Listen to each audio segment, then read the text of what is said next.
Hi, welcome to Arenys de Mar.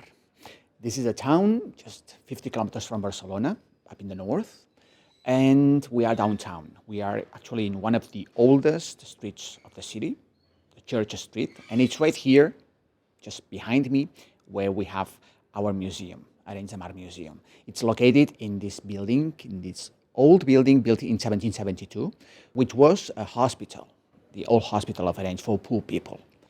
This is the place nowadays where we have our collections, part of the collection of our museum. And I would like you to come with me, to come with us, and to discover our amazing collection of laces. Are you ready? Come with me. In the old chapel of the hospital, we have now an exhibition devoted to the history of Arenys. We can follow more than 2,000 years of our history, from the very beginning, with the Iberian people, the first inhabitants of our area, to the Spanish Civil War in the 1930s. One section of this exhibition is devoted to the local industries of Arenys, to the local products. Back in history, Arenys was a very important industrial town. You can see here ceramics, glass making, textile industries, perfume, cork, watches, liquors, chemistry products, and the most important thing, laces. Since the late 1600s, Arenys de Mar, and actually most of the county, was one of the most important lace-making centers in whole Catalonia. This long tradition and relationship between Arenys and lace was the reason why in 1983, Frederic Marès, the artist, the sculptor, the collector, Frederic Marès, decided to give his huge collection of laces to our town. This is what we are going to discover in this tour throughout our museum. As I told you before, this museum was created in 1983 by Frederic Marès, thanks to the donation of Frederic Marès. But he was Frederic Marès. He was an artist. He was a sculptor, one of the most important sculptors in Barcelona in the first half of the 20th century. Actually, in the city, in the center of Barcelona, we have plenty of works by him. But his passion was always collecting. Actually, in Barcelona, just right close to the cathedral, we have a beautiful museum, the Frederic Marès Museum, devoted to Hispanic sculpture, one of the most important collections of Hispanic sculpture in Europe.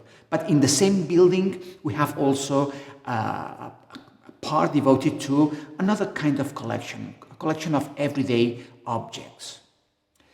Marès created his lace collection at the beginning of the 20th century. In 1915, there was a very important exhibition of laces in Madrid. And that was the beginning of everything.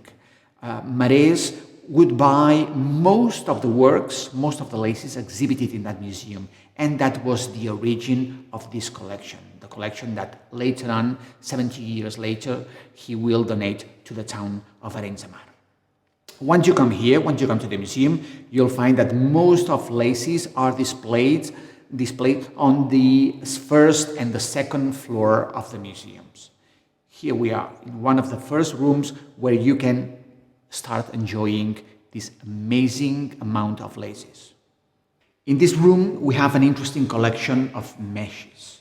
Mesh is supposed to be, by some historians, the first examples of lace work. The items displayed in this room are really interesting.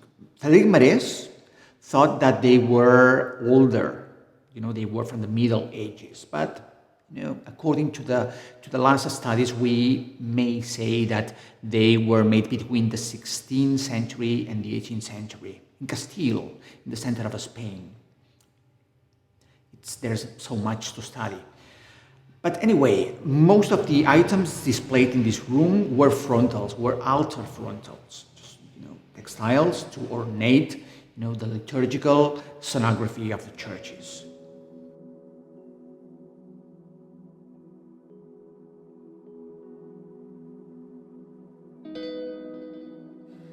Many of these frontals bore geometrical motifs, but probably the most interesting are the works with fantastic animals.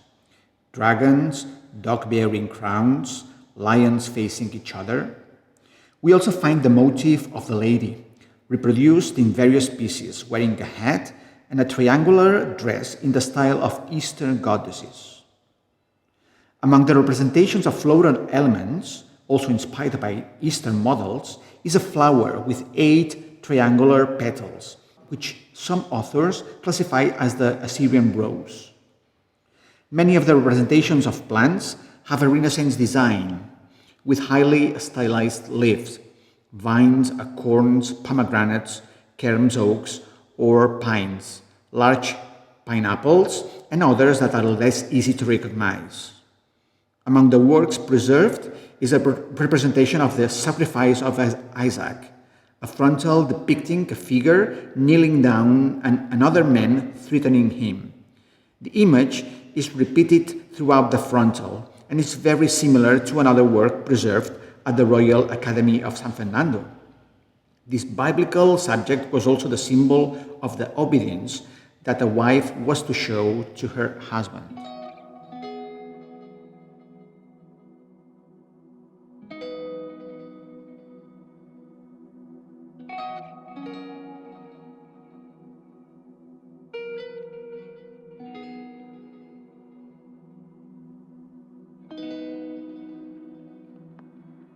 Even though in the most important books of lace-making history, we normally talk about laces made in France, in Italy, in Flanders, we cannot forget the laces made in Spain. Spain was, throughout many centuries, one of the most important lace-making centers in Europe.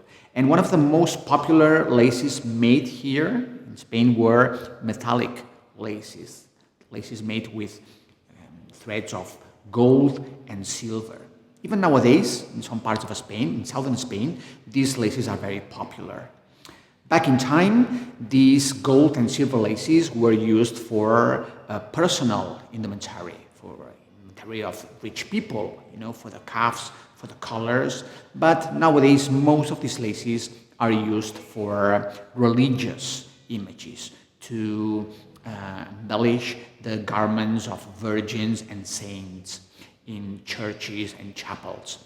It's a very, very beautiful example of this popular lace. Some are really simple and popular, others much more complex. But it's a very good example of another kind of lace made with other materials which are not really easy to work, like metallic threads.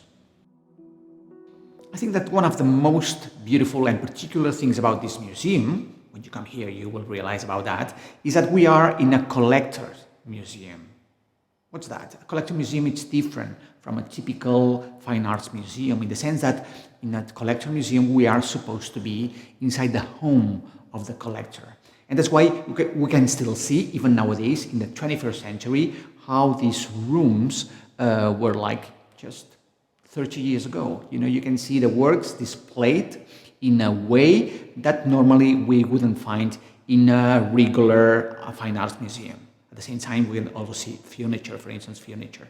Okay? And another thing is that some of the works displayed in the rooms still have the frames, the original frames, where Frédéric Marès put them in order to be exhibited. Okay? It has nothing to do with how nowadays we can see laces and textiles displayed in the museums, but that's the essence of the Frédéric Marès museum, this domestic or personal idea of displaying the objects.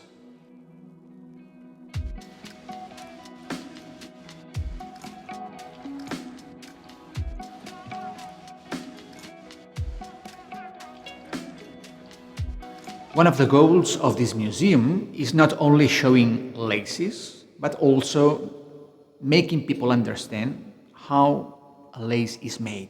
That's really important, because unfortunately nowadays people think that lace making is a hobby made by women, old women, who spend most of their spare time at home just working and making laces, as I told you, as a hobby. But think that, back in time, only 100 years ago, lace making was an industry. If you came here in the province of Barcelona, in our county of Maresme, in Arenys, for instance, you could find thousands of women working in front of the caissons, just making meters and meters of laces. That's really important because if you don't know how lace is made, you cannot understand the difficulty and the beauty of all these creations in thread. In this part of the museum, we display not only a typical Catalan caixon, okay, with a pattern, with the pins, with the bobbins, but also different materials for people to understand, the creation, as I told you, of a lace. In this part of the exhibition, we display different objects for making people to understand, all this creation, the creation of a lace. And they can not only touch the patterns, the bobbins, used for making laces, but also they can even touch some laces. Okay, it's interesting to have this object on your hands to understand why they were so precious, why they were so valuable. People used to spend a lot of money for laces. They were like jewels. Okay, so all these ideas, I think they are really important because otherwise, on the contrary, it will be very difficult for people to understand why this was such an important industry in our economy. In this room, we talk about Catalan lace because within Spain, Catalonia was the most important lace-making center. Here you can see a map of Catalonia and in different colors the most important lace-making areas. Okay, in the province of Barcelona, in the center of the country, you can see in blue color El Maresme. El Maresme is our county. Arenys, Arenys de Mar, Arenys de Munt, Malgrat. So most of the villages in this county were devoted to lace, white laces, fine laces. You have in red color El Barcelonès, the county of Barcelona. Barcelona, l'Hospitalet de Llobregat, Sant Boi de Llobregat were also very, very important lace-making centers devoted normally to chantilly, blonde, but also very important black laces. And in the south of the province, we have l'Arboç, the area of l'Arboç. L'Arboç is a town inland, different from the others, which are normally in the seaside, in the coast. In l'Arboç, we have documented lace makers since the 19th century. Okay? Anyway, in the rest of Catalonia, laces could be made, but the most important area where the most important lace dealers and lace producers were located were in all these three areas that I just commented. In this window, we can see extraordinary examples of Catalan laces. The oldest are maybe this one here, this one that you can see here, which is normally called Catalan point. It's not lace, it's actually needlework. It's worked on a tissue and it consists of removing part of the threads in order to create all these geometrical and radial forms. It's quite similar to the lace produced in other parts of Spain, like in Castilla or in Extremadura, or even in the Canary Islands, in Tenerife. You should know that at the turn of the century, 1800s, 1900s, some of the most important lace collectors in Barcelona loved having this typical Catalan point in their collection. So it's really, really interesting, even though it's even nowadays a mystery, everything about its origin. On the other hand, we can see also a beautiful dress made with chantilly lace. Even though chantilly lace was invented or created in France, in Catalonia we had very good producers of chantilly. Some of our lace makers were really experts on this kind of lace, so delicate, made with silk. This handkerchief, this small handkerchief, is made with this typical lace from l'Arboç, from southern Barcelona.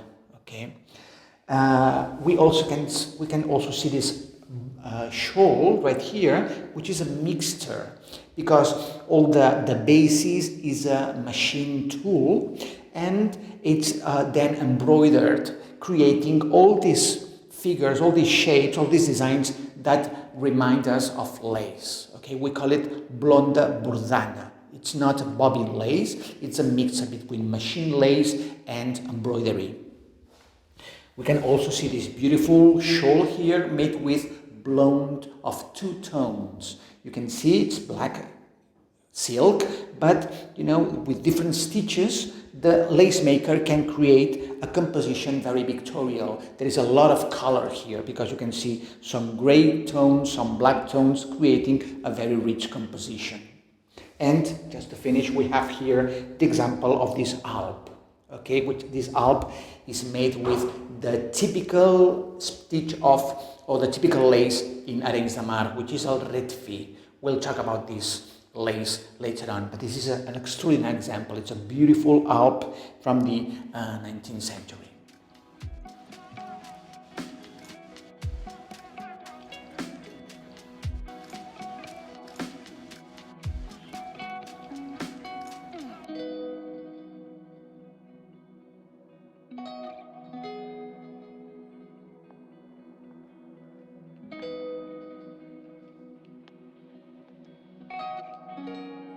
Even though in the museum you can see real laces in thread, okay, you can even touch them. In this case, we have a picture.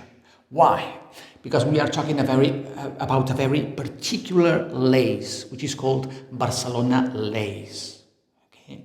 It's a type of lace that was invented in the first half of the 20th century. Actually, in the 1950s, at the beginning of the 1950s, there was a very important religious event in Barcelona, and the Raventós sisters, Antonia and Montserrat, the founders of the Barcelona School of Lace Makers, were commissioned to create the altar cloth of one of the churches where this liturgical event was supposed to be celebrated. Okay?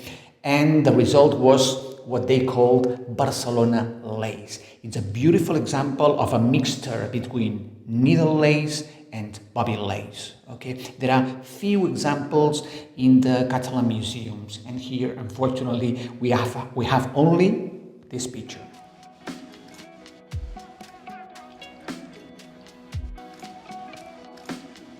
Even though lace is an object normally related to women, within the female world, when we talk about history of lace, we normally talk about men, the dealers, the producers, collectors, designers. We have plenty of male names, but we must talk about women because women are really, really important.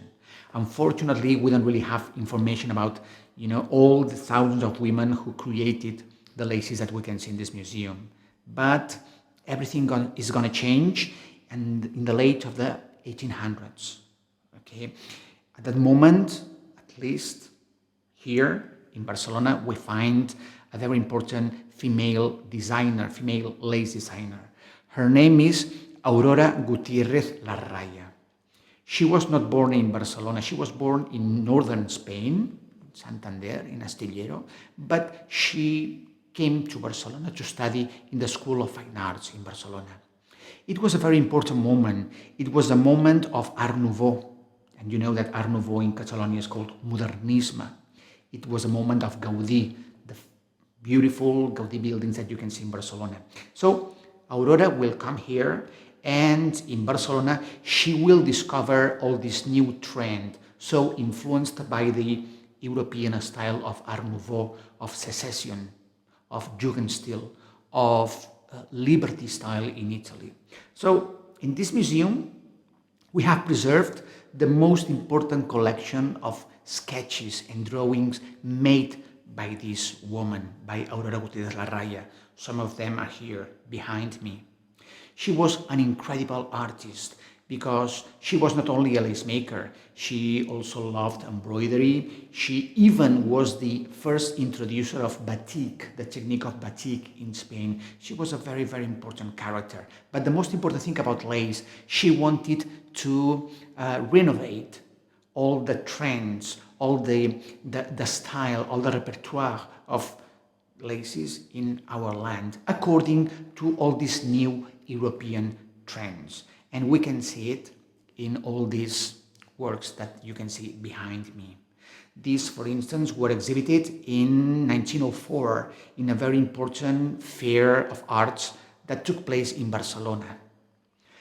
The most important thing about this woman, about Aurora Gutiérrez Larraya, is that after being in Barcelona, she will move to Madrid, and right there she will be very, very related to the National Museum of Industrial Arts. Nowadays, it's the National Museum of Decorative Arts. Okay?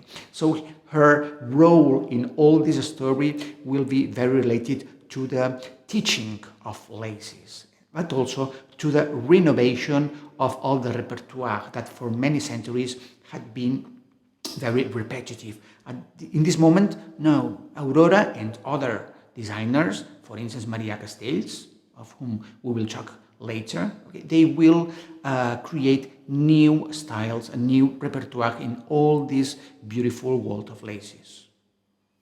As well as Aurora Gutiérrez Larraya, another very good designer, lace designer, was Maria Castells Simón.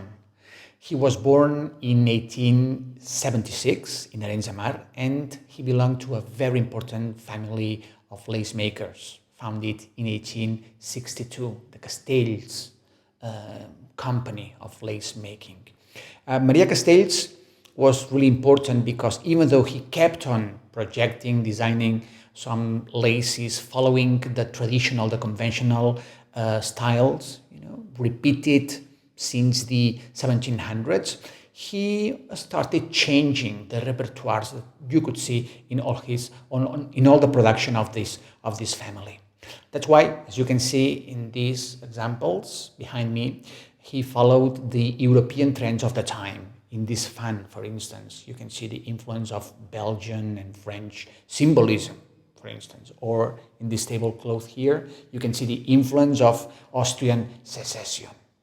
Maria Castells and his brother, Joaquim Castells, were really some of the most important lace makers in Catalonia, the first quarter of the 20th century. Okay, we will talk about them later, because right here in this museum we have not only the projects, the drawings, the sketches for these laces, but also real laces in thread created by the talent of this amazing artist, Maria Castells.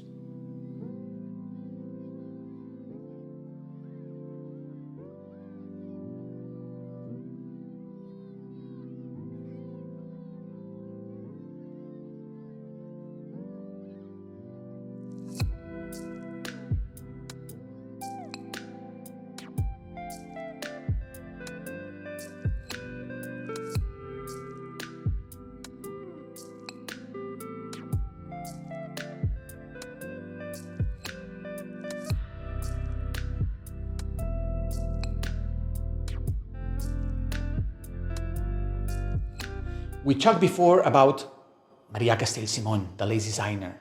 So here you are. You can see him working in the workshop of the family. This picture is really important to us. It was published in 1906 in one of the most important magazines of the time in Barcelona. And why? Because that year, because of the wedding of the Spanish king and the Spanish queen, Victoria Eugenia de Battenberg, the Castells family made a beautiful lace handkerchief for the queen. But this picture is more than a simple panoramic of the whole workshop. This picture is a manifesto, because right here, the Castells family want to tell us the whole process of making a pattern, a lace pattern, before it arrives to the lace maker. So the most important thing is that we can see here Maria Castells making the project, the design. And this picture is also important because the Castells family, are showing us some of the most beautiful projects or drawings or designs of that period, where you can see, all this renovation of the repertoires of what we talked before. That's why, for us, this is not a picture. This is a real manifesto.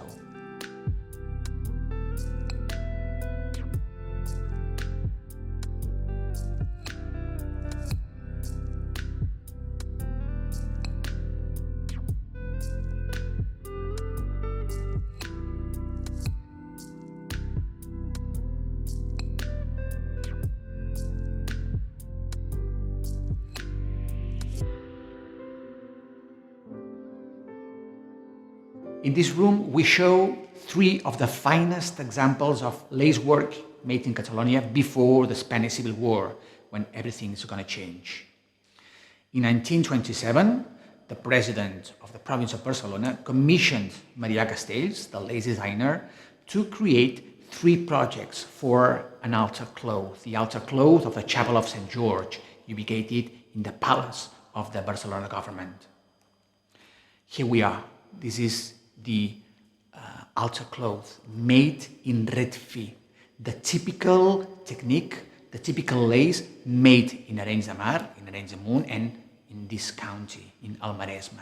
A very, very fine lace made with German linen of the best quality.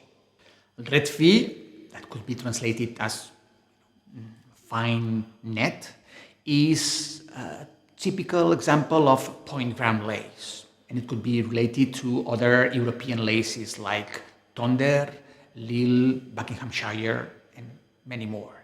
Unfortunately, it's not been very studied, but this is the goal of this museum, to know every time much more about this lace. On the basis of the pine ground, we can find different stitches like the full stitch, half stitch, and other stitches very, very particular. In order to know many more things about this technique, last year in 2020, we celebrated an exhibition. This one, you can see here the catalog here, where we showed some of the finest works made with this technique that we can find in different private or public collections or in different places all over Catalonia and Spain.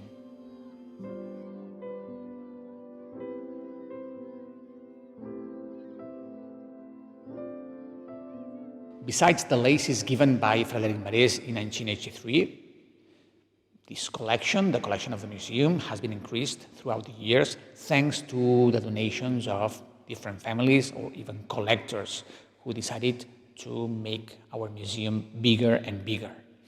This is the case of Francesca Bonmaison.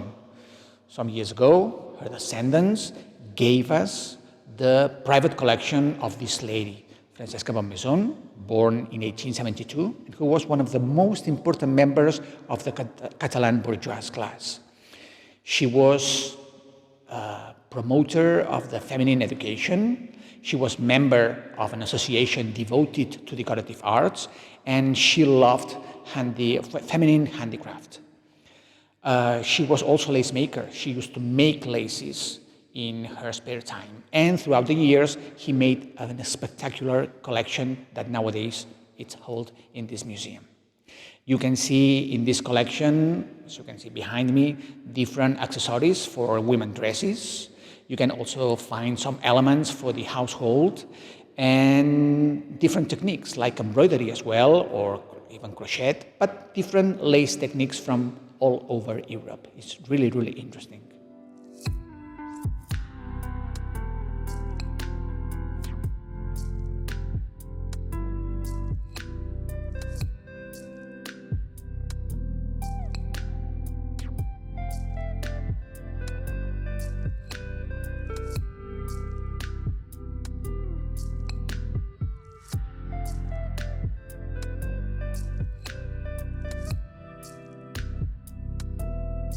Another of the collections that we have in this museum, this one since 1992, is the one formed by Carmen Tortola Valencia, one of the best Spanish dancers, devoted to Oriental dance and freestyle.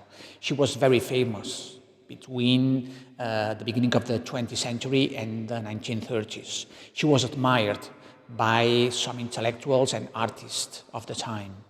She was a very, very highly educated woman. She spoke different languages and she made different collections. If you ever go to the Museum of Theatre in Barcelona, you'll find there her collection of dressings, among other things. If you go to Terrassa, to the Museum of Terrassa, you'll find there her collection of textiles. And here in Arenys, we have her collection of laces, a very important collection formed by 200 items with laces from the 16th to the 19th centuries. She loved laces, but she used to collect them to apply them to her personal and the dressings used in her choreographies. So it's really cool to see the pictures of the time where we can see some of the laces that we have nowadays in our collection. One of her most famous characters was La Maja, where she performed an exotic and beautiful Spanish woman. She became very, very popular with that show, where she used to appear wearing beautiful lace flounces, Spanish shawl, and a fan that we can see in our collections. She was so popular, so famous with that role that she was painted by very, very important artists of the time.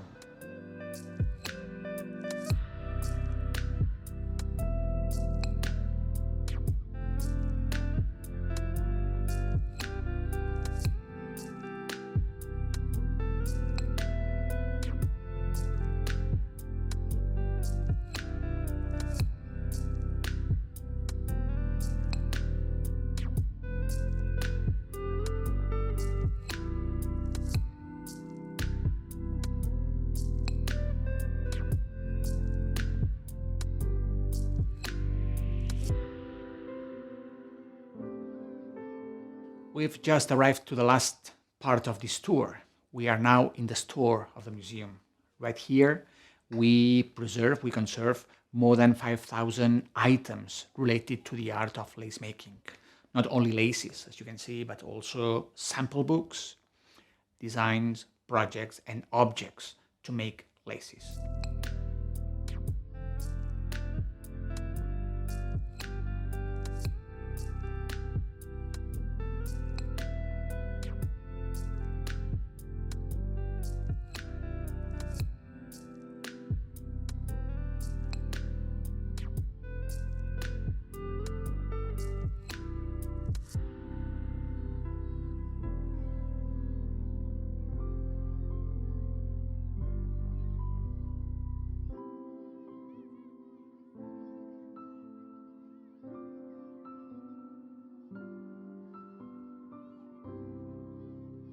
But before saying goodbye, I would like to introduce you Mrs. Neus Ribas. She is the director of this museum.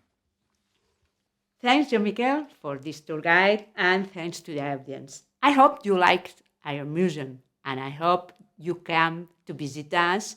You are welcome as you want.